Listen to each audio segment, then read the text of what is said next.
నమస్తే welcome to సమయం. వారంతా వేర్వేరు ప్రాంతాలకు చెందినవారు. ఉద్యోగ ప్రయత్నాల కోసం హైదరాబాద్కు వచ్చి ఒకే గదిలో ఉంటున్నారు. అయితే చిన్న వివాదం వారిని జైలు పాలు చేసింది. సారీ చెబితే ఆగిపోయే గొడవను పెద్దది చేసి ఎదుటి వ్యక్తిని కత్తులతో పొడిచి చంపేశారు. దీంతో హంతకులుగా మారి జైల్లో ఊచలు లెక్కబెడుతున్నారు.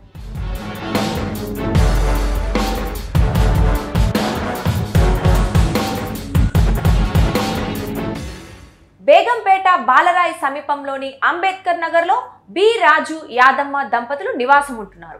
వీరి కుమారుడు తరుణ్ ఇంటర్ చదువుతున్నాడు.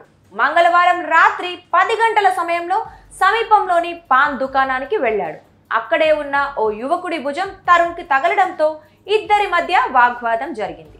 దీంతో ఆ యువకుడు తన గదిలో ఉండే మరో ముగ్గురిని అక్కడికి పిలుచుకొని వచ్చాడు. వారు కూడా తరుణ్తో గొడవకి దిగారు. అదే ఘర్షణగా మారడంతో నలుగురు తమ గదికి వెళ్లి కత్తులు తెచ్చి తరుణ్ కడుపులో పొడిచారు. తీవ్ర రక్తస్రావంతో తరుణ్ విలవిల్లాడుతుండగా భయంతో ఆ నలుగురు పరారయ్యారు.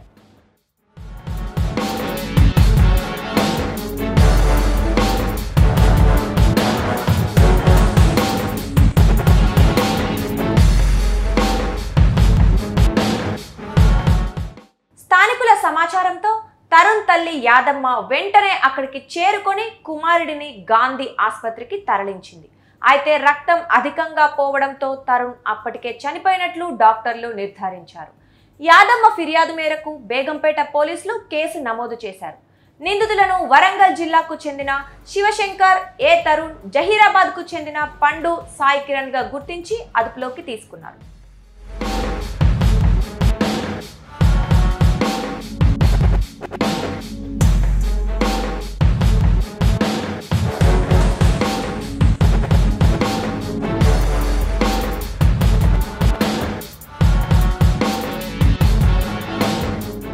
వీరంతా ఉద్యోగ ప్రయత్నాల కోసం హైదరాబాద్కి వచ్చి ఈ నెల 1వ తేదీన అంబేద్కర్ నగర్లో ఇల్లు అద్దెకు తీసుకున్నట్లు తెలుస్తోంది. చిన్న గొడవకే అతిగా స్పందించిన ఈ నలుగురు ఓ యువకుడి ప్రాణం తీసి హంతకులుగా మారడం కలకలం రేపుతోంది. క్షణికావేశం ఎలాంటి తీవ్ర పరిణామాలకు దారి తీస్తుందో అనేది ఈ ఘటన ప్రత్యక్ష ఉదాహరణగా చెప్పొచ్చు.